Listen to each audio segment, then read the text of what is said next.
दोस्तों रॉकी भाई जिंदा है या मर चुके हैं। दोस्तों ये सवाल आप सबके मन में घर कर रखा होगा, क्योंकि आप लोगों ने केजीएफ चैप्टर 2 में देखी होगी कि केजीएफ चैप्टर 2 में लास्ट में क्लाइमेक्स सीन में दिखाया जाता है कि रॉकी भाई मर चुके हैं।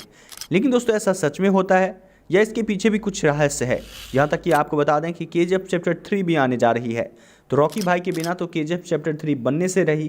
तो ऐसे में केजीएफ चैप्टर 3 के लिए क्या रॉकी भाई को जिंदा रखा गया है या उनका कैरेक्टर सच में मर गया है, ऐसे 5 फैक्ट के बारे में बताऊंगा, जिसे जानने के बाद आप खुद ही डिसाइड कर लोगे कि भाई रॉकी भाई जिंदा हैं या मर चुके हैं। दोस्तों आपको बता दें कि रॉकी भाई की जो कहानी स्टार्ट होती है, सबसे पहला जो पॉइंट दिखाया जाता है वो होता है माँ और एक बच्चे के बीच का जो प्यार होता है, उस सीन को दिखाया जाता है, जहाँ पर एक बच्चा कहता है कि माँ को कि माँ मैं तुम्हारे लिए पूरी दुनिया का सारा सोना ला के रख दूंगा। जी हाँ, उस बच्चे का कहने का मतलब ये नहीं था कि सिर्फ कोलार गोल्डफील्ड का जो सोना होगा वो उस पर कब्जा कर लेगा और वही सोना जो है अपनी माँ को देगा, बल्कि उसके कहने का मतलब था कि पूरी दुनिया भर में जितने भी देश विदेश में जितने भी जगहों पर सोना मिलता है, उन सभी जगहों पर रॉकी भाई का दबदबा होगा, रॉकी भाई का डोमिनेंस होगा। वैसे दोस्तों इस फिल्म की कहानी का हर एक डायलॉग इतना इंपॉर्टेंट है, इतना ज़्यादा महत्वपूर्ण है कि काफ़ी सोच समझ कर लिखा गया है, ना कि किसी भी प्रकार के हवाबाजी वाला डायलॉग है, बल्कि वही डायलॉग बोले गए हैं, लिखे गए हैं जो कि होने वाला है, जो कि होगा। वही दूसरा जो सबसे अमेजिंग फैक्ट है वो ये है कि रॉकी जब सारा सोना लेकर समुद्र के रास्ते से जा रहा होता है, तो बहुत सारे नेवी वाले, चाहे वो इंडिया के नेवी हों चाहे दूसरी कंट्रीज़ के नेवी हों, उन सभी को फैक्स करके मेल करता है और उन सभी को अपनी ओर बुलाता है और नेविगेट करता है कि मैं यहाँ हूँ, आओ मुझे मार दो। तो दोस्तों कोई इंसान पागल ही होगा जो खुद को मारने के लिए जितने भी जी हाँ अलग अलग नेवी के लोग हैं उन सभी को मैसेज करता है और सभी नेवी वाले आते हैं और रॉकी को वार्निंग देते हैं कि अपनी शिप को इंजन बंद करो और नहीं तो हम अटैक कर देंगे। तो दोस्तों ऐसे में रॉकी खुद ही मैसेज देकर उन सभी को बुलाता है और कहता है कि मुझे मार दो, मैं इंजन नहीं बंद करूँगा। तो दोस्तों सोच सकते हैं कि यहाँ पर जो रॉकी भाई का कुछ मास्टर प्लानिंग है। जी आपको बता दें कि जहाँ पर अटैक होता है तो रॉकी भाई का सारा जो सोना है वो समुद्र में 20,000 फुट नीचे चला जाता है, जहाँ से इंसान और सोना तो छोड़िए, इंसान को भी निकाल पाना मुश्किल है, कोई भी चीज़ नहीं मिल सकती वहाँ पर ऐसे 20,000 फुट के नीचे गहराई में। तो ऐसे में सवाल ये आता है कि आखिरकार रॉकी अपने आप को मारना क्यों चाहता है, रॉकी क्यों दुनिया की नज़र में मर जाना चाहता है। लगना चाहिए दुनिया को कि रॉकी मर चुका है। जो कि तीसरा जो सबसे बड़ा फैक्ट मेरे सामने आया वो तो हिला के ही रख दिया। जो आपको बता दें कि आगे के क्लाइमेक्स सीन में ये दिखाया जाता है कि 16 ऐसी कंट्रीज़ हैं जहां के जो गवर्नमेंट है वो रॉकी को ढूंढ रही है और रॉकी ने कुछ ऐसे क्राइम किए हैं जिसकी वजह से 16 मुल्कों की गवर्नमेंट जी हाँ रॉकी के पीछे हाथ धो के पड़ी है। तो ऐसे में बात करी जाए तो यहाँ पर रॉकी के लिए काफ़ी बड़ी मुसीबतें पैदा हो रही थी।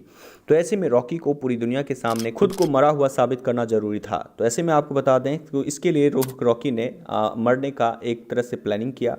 वहीं आप बात करते हैं कि आखिरकार रॉकी ने जो मरने के लिए समुद्र का रास्ता ही क्यों चुना। वो चाहता तो ऐसे भी कोई और रूट से भी मर सकता था, और आखिरकार वो समुद्र के रास्ते ही क्यों मरना चाहता था।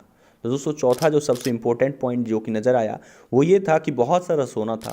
सोना छुपाने के लिए समुद्र से बड़ा और समुद्र से ज़्यादा सेफ कोई चीज़ हो नहीं सकती, वो भी 20,000 फुट नीचे। ओवरऑल आपको बता दें कि यहाँ पर ये भी चीज़ देखने को मिली कि जितनी भी गवर्नमेंट थी, जितने भी अलग अलग कंट्रीज़ की गवर्नमेंट थी, सबको फैक्स और मैसेज के जरिए अपना लोकेशन शेयर किया और उन सब की नेवी को अपनी ओर इनवाइट किया कि आओ और मुझे मार दो। तो ऐसे में जैसे ही अटैक होता है रॉकी की उस शिप पर, तो सारा सोना लेकर जी हाँ उसी शिप के साथ वो पानी में डूब जाता है। ये दिखाया जाता है सीन में, और इससे पता चलता है जितने भी नेवी ऑफिसर्स होते हैं ये अलग अलग कंट्रीज़ के, उन सबको लगता है कि रॉकी मर चुका है।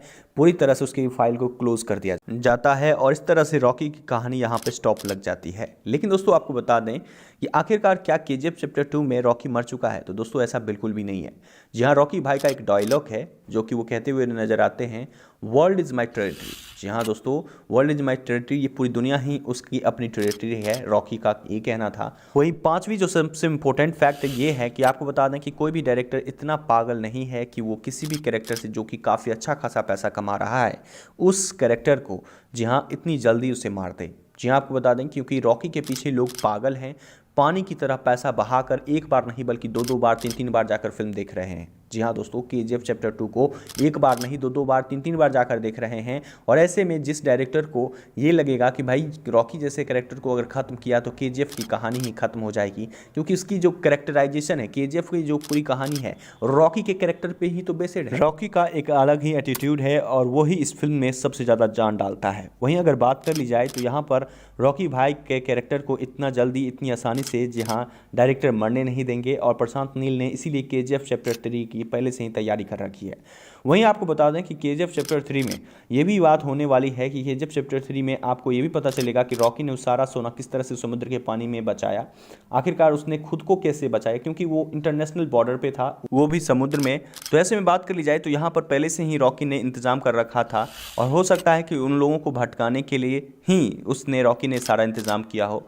वैसे दोस्तों कुछ सीन ऐसे हो सकते हैं। वहीं आपको बता दें केजीएफ चैप्टर 3 जो आने वाली है इसमें कहानी कुछ दिलचस्प होने वाला है और रॉकी भाई को आप केजीएफ चैप्टर 3 में भी देखिएगा। ये दोस्तों एकदम फाइनल टू फाइनल है। और आपको बता दें कि रॉकी भाई की जो कहानी है जी हाँ केजीएफ चैप्टर 3 में पूरी तरह से उभरेगी और आपको ये पता चल पाएगा कि आखिरकार रॉकी भाई ने किस तरह से खुद को बचाया और अपने सोने को बचाया। क्योंकि रॉकी भाई जब एक सोने की बिस्किट के लिए जी हाँ पूरे पुलिस स्टेशन को खंडर बना सकते हैं, तो सोच सकते हैं उतना बड़ा सोने का कंटेनर था, सारा कंटेनर लेके ही उस समुद्र में खुद को बोलते हैं कि आओ भाई मुझे मार दो। इतना पागल रॉकी भाई नहीं थे, एक्चुअली में उन्होंने दुनिया को पागल बनाने के लिए कुछ इसी तरह की प्लानिंग की थी, जो कि आपको केजीएफ चैप्टर 3 में उसका पागलपंती देखने को मिलेगा।